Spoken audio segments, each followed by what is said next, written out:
ஆண்டுக்கு 7.25% வரை வட்டி. உஜ்ஜீவன் ஸ்மால் ஃபைனான்ஸ் பேங்கின் மேக்ஸிமம் சேவிங் அக்கவுண்ட்.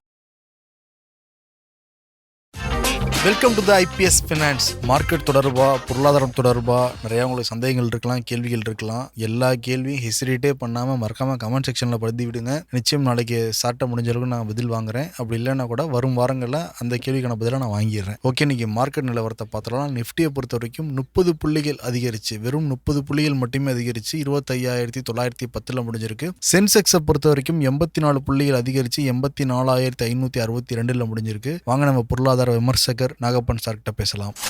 சார் வணக்கம். வணக்கம் சிவி. இன்னைக்கு காலையில மார்க்கெட் ஆரம்பிச்சதுல இருந்து ஒரு மாதிரி இறங்குமுகமா தான் இருந்தது. 3 மணிக்கு மேல ஒரு சின்ன ஏற்றத்துல முடிவடைஞ்சிருக்கு. இன்னைக்கு வார இறுதிங்கிறதுனால சரி லாபத்தை பார்த்தலாம் நிறைய வித்துட்டு போயிட்டாங்களா சார்? அதுக்கு முன்னால ஒரு கேள்வி, உங்கள்கிட்ட எத்தனை எம்ஆர்எஃப் ஷேர் இருக்கு? என்கிட்டயா? என்கிட்ட ஒண்ணு கூட இல்லையே சார். அந்த அளவுக்கு என்கிட்ட பணம் இல்லையே. ஒரு ஷேரு 1.5 லட்சத்துக்கு மேல நீங்களே சொன்னீங்க. இந்த ஷோ ஆரம்பிக்கிறப்ப அது 1,25,000 இருந்துச்சு. அப்பயே நீங்க சொல்லியிருந்தீங்க. இன்னைக்கு எம்ஆர்எஃப் உடைய Q2 ரிசல்ட் வந்திருக்கு இல்லைங்க சார்? வந்திருக்கு. 30% என்ன 30 விழுக்காடு டிவிடெண்ட் டிக்ளேர் பண்ணிருக்காங்க பங்கு ஒன்றின் மீது. ஸோ நீங்க அந்த பங்கு வைத்திருந்தால் உங்களுக்கு டிவிடெண்ட் முழுசா கிடைச்சிருக்கும். பரவாயில்ல, அந்த வாய்ப்பு இல்ல.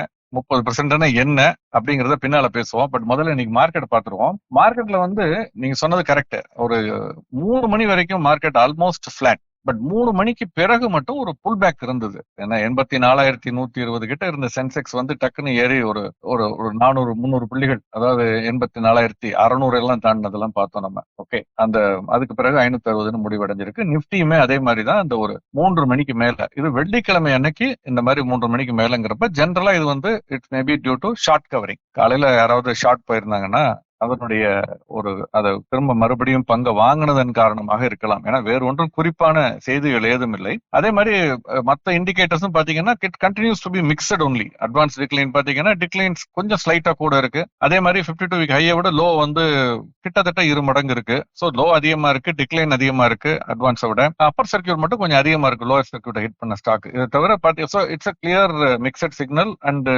பிராடர் இண்டெக்ஸ் நிப்டி 50 மட்டுமல்ல, நிப்டி 100, 200, 500 எல்லாமே சின்ன ஏற்றத்துல தான், மார்ஜினலா தான். அதே மாதிரி ஸ்மால் கேப், மிட் கேப்பும் ஏறி இருக்கு. பட் மார்ஜினல் ரேலி தான். எக்ஸப்ட் ஐடி செக்டார் மட்டும் செக்டார்னு எடுத்துக்கிட்டீங்கன்னா தொடர்ந்து இந்த வாரத்தினுடைய முதல் 3 நாட்கள் ஏறினதுனால கடைசி 2 நாட்கள் கரெக்ஷன். இன்னைக்கு அது மட்டும் 1% இறங்கி இருக்கு. அதை தவிர சிக்னிபிகண்டான மார்க்கெட் மூவ்மெண்ட் அப்படிங்கிறது ஒன்றும் இல்லை. ஒரு ட்ரெண்ட் இண்டிகேட்டர் அப்படிங்கிறதும் ஒன்றும் இல்லைங்கிறத தான் நான் பாக்குறேன். வர வாரத்துல எப்படி சார் இருக்கும்? குறிப்பா திங்கக்கிழமை எப்படி இருக்கும் மார்க்கெட்? மோஸ்ட்லி அப்கோர்ஸ் 2 நாள் விடுமுறை.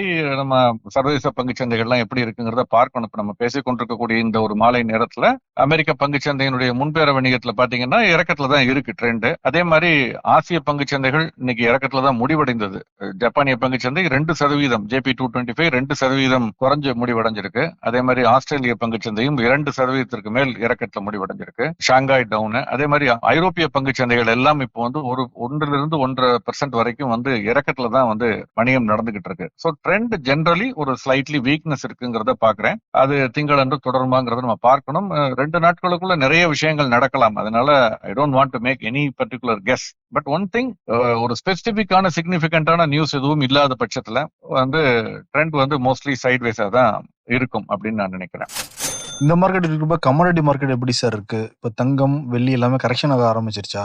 ஆமா, கமாடிட்டி மார்க்கெட்டை பொறுத்த வரைக்கும் கொஞ்சம் கரெக்ஷன் வந்திருக்கதை நான் பாக்குறேன். கோல்டு அண்ட் சில்வர் ரெண்டுமே, சில்வர் 1% மேல இன்னைக்கு இறங்கி இருக்கு. 1,60,500 வந்துருச்சு. நேற்று பார்த்திருப்பீங்க 1,63,000 64,000 இருந்தது.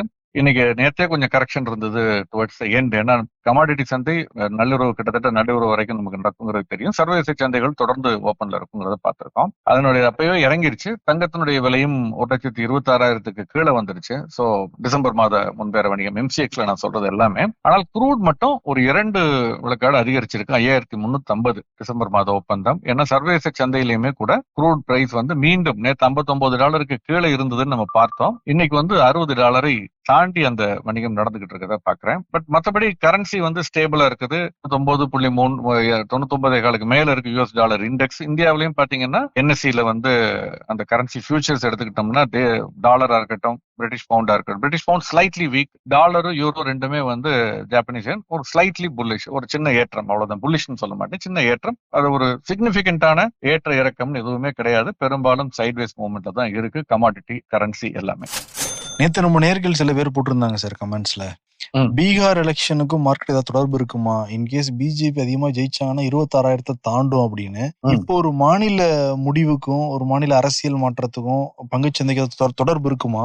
இதுல நிறைய விஷயங்கள் உள்ளடங்கி இருக்குன்னு சொல்லலாம், இல்லைன்னு சொல்லலாம். ஆனால் தற்காலிகமாக இது இருக்கும், ஆனால் நீண்ட கால அடிப்படையில இருக்காது. இப்ப ரெண்டு விஷயத்தை இதுல எடுத்துக்கணும். ஒன்று, மத்திய அரசுக்கு ரெண்டு பார்லிமெண்ட்ல ரெண்டு இதுலயுமே வந்து அவங்களுக்கு வந்து மெஜாரிட்டி இருந்ததுன்னா இந்த மாநில எலெக்ஷன்ஸ் எல்லாம் பெரிய ப்ராப்ளம் இல்லை. அது இல்லாத பொழுது அதனுடைய தாக்கம் இருக்கும். ஒரு மைனாரிட்டி அரசோ பெரிய அளவுல ஸ்ட்ரென்த் இல்லாத ஒரு அரசு இருக்கும் பொழுது இந்த மாநில தேர்தல்கள் ஒரு இதை ஏற்படுத்தும். ரெண்டாவது, அதை கூட நம்ம தாண்டி வந்துட்டோம்னு நினைக்கிறேன். எப்போ 1992 மன்மோகன் சிங், நரசிம்மராவ், திரு பி சிதம்பரம் அவர்கள், திரு மன்மோகன் சிங் அவர்கள் அவங்க நிதியமைச்சரா காமர்ஸ் மினிஸ்டரா இருந்த காலகட்டங்கள்ல அவங்க இந்த மூவரணி வந்து கொண்டு வந்த லிபரலைசேஷன், பிரைவேடைசேஷன், குளோபலைசேஷன், இந்த எல்பிஜி அப்படிங்கிற ஒரு வந்ததற்கு பிறகு எத்தனை அரசுகள் மாறினாலும், எந்த அரசுகள் மாறினாலும் வேறு விதமான கொள்கைகள் மாறிக்கே தவிர பொருளாதாரம் சார்ந்த கொள்கையில பெரிய மாற்றம் எதுவும் இருக்குதா எனக்கு தெரியல. ஒரு சிக்னிபிகன்ட் சேஞ்ச் எதுவும், ஒரு ஷிஃப்ட் அப்படின்னு இருந்த மாதிரி எனக்கு தெரியல. ஓகே, நீங்க இந்த நடுவுல வந்து மைனாரிட்டி அரசுகள் வரும் பொழுது, ஐக்கிய குஜராலோ திரு தேவகவுடா அவர்களோ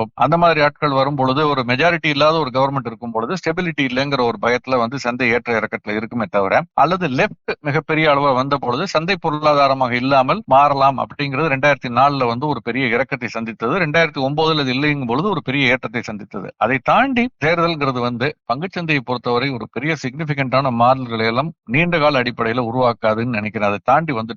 அந்த ஓரிரு நாட்கள், ஓரிரு வாரங்கள் அதனுடைய தாக்கம் இருக்கலாம். யார் வந்து நிதியமைச்சராக இருக்க போறாரு, யாரு பொருளாதாரத்தை கையாள போகிறார்கள் அப்படின்னு அதை பொறுத்து தற்காலிகமானதா இருக்குமே தவிர, அதை தாண்டி நம்ம வந்துட்டோம்னு நான் நினைக்கிறேன். எந்த அரசாங்கம் வந்தாலும் கொள்கை ஒன்றுதான் அப்படிங்கிறதுல அவர்கள் இருக்கிறதுனால இதுல பெரிய தாக்கம் வந்து நீண்ட கால அடிப்படையில் இருக்காதுன்னு நான் நினைக்கிறேன். இன்னைக்கு இதே ப்ரூவ் ஆயிடுச்சு இல்ல. அன்னைக்கே பாத்தீங்கன்னா ஸ்லைட் ஒரு புலிஷ்னஸ் அல்லது இருந்ததை தவிர பெரிய ஒரு புலிஷ்னஸோ பேரிஷ்னஸோ வந்து மார்க்கெட்ல இல்லைங்கிறதே நமக்கு அதுக்கு ஒரு ப்ரூஃப் சான்று.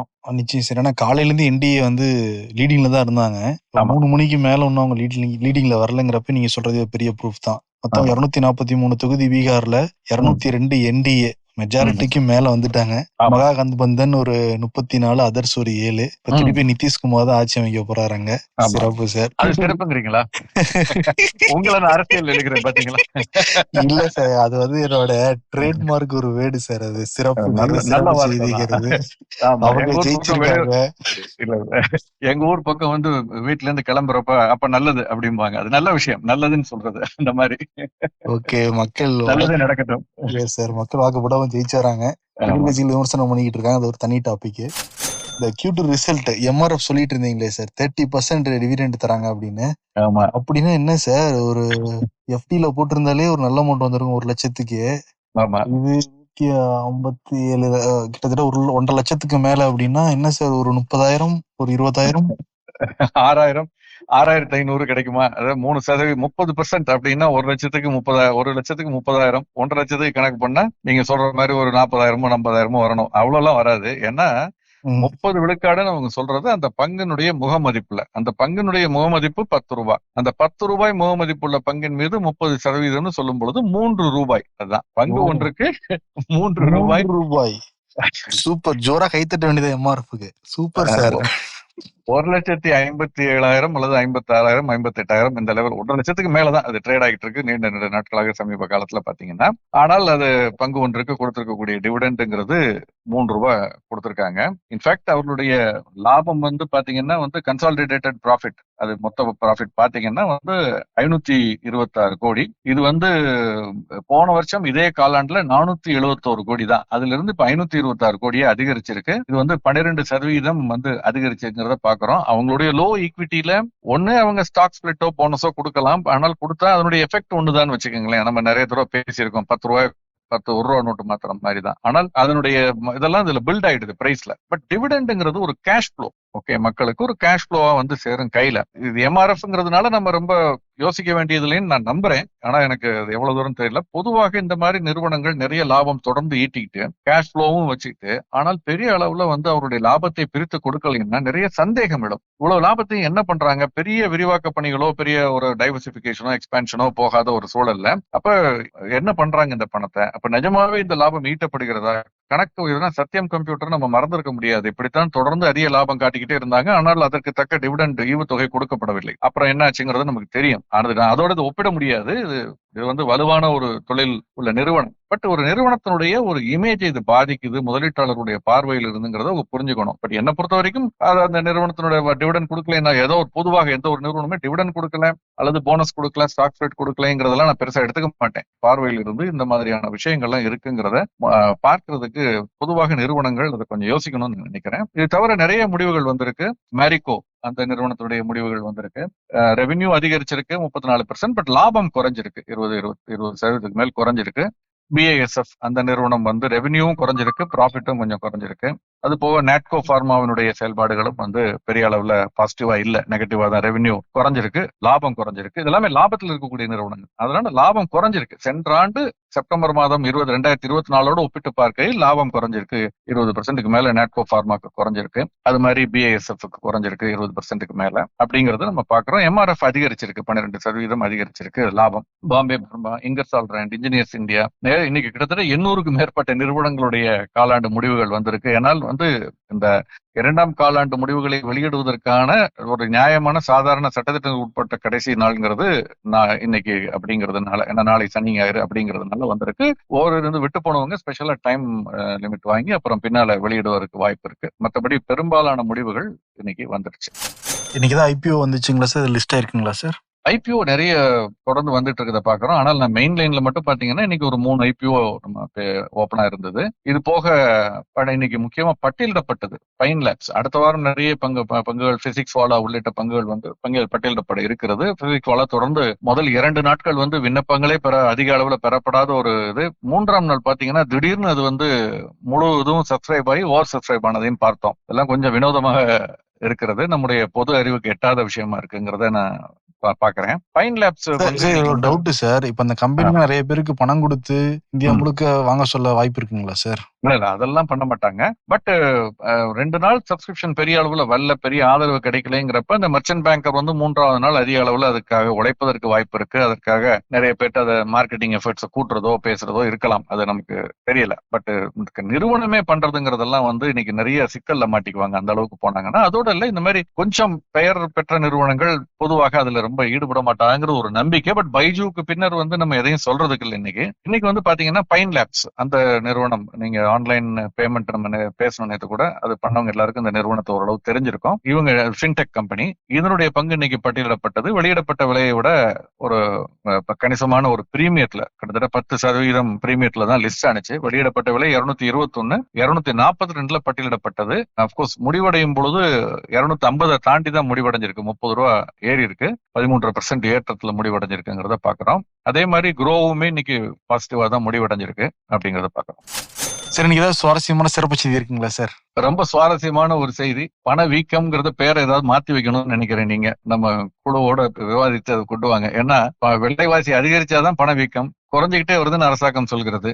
இன்ஃபிளேஷன் WPI, நம்ம CPI பார்த்தோம் 0.25 அப்படின்னு முந்தா நாள் பார்த்தோம். இன்னைக்கு வந்து WPI மொத்த விலை குறியீடு அக்டோபர் மாதத்திற்கான புள்ளிவிவரத்தை வெளியிட்டிருக்கிறார்கள். -1.21%. சோ இது வந்து ஆமா, இது வந்து உணவுப் பொருள் மீதானது, அதே மாதிரி எரிபொருள் மீதானது, அதே மாதிரி உற்பத்தியாகும் பொருட்கள், இதனுடைய விலையெல்லாம் குறைஞ்சிருக்கு. இது வந்து 27 மாத லோ அப்படிங்கிறதையும் வந்து அவர்கள் சொல்லி இருக்கிறார்கள். இது ஒரு நிச்சயமா வந்து வட்டி விகிதத்தை தீர்மானிக்கும் அப்படிங்கிற ஆங்கிள் வந்து இது ஒரு பாசிட்டிவான நியூஸ் ஃபார் தோஸ் பாரோட் மணி. வீட்டு கடன் வாங்கியவர்கள், வாகன கடன் வாங்கியவர்கள், கடன் வாங்கி தொழில் நடத்தக்கூடிய நிறுவனங்களுக்கெல்லாம் பணவீக்கம் குறையுதுங்கிறது வட்டி விகிதம் குறைவதற்கான வழிவகுக்குங்கிற ஆங்கிள்.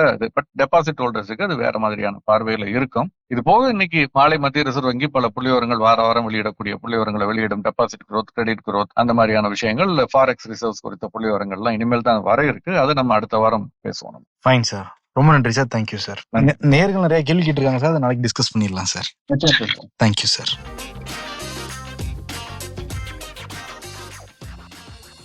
உஜ்ஜீவன் ஸ்மால் பினான்ஸ் வங்கியின் மேக்ஸிமா சேவிங் அக்கவுண்ட் மூலம் பிரீமியம் சலுகைகளை பெறுங்கள். ஆண்டுக்கு 7.25% வரை வட்டி மற்றும் பல டேர்ம்ஸ் அண்ட் கண்டிஷன்ஸ் அப்ளை.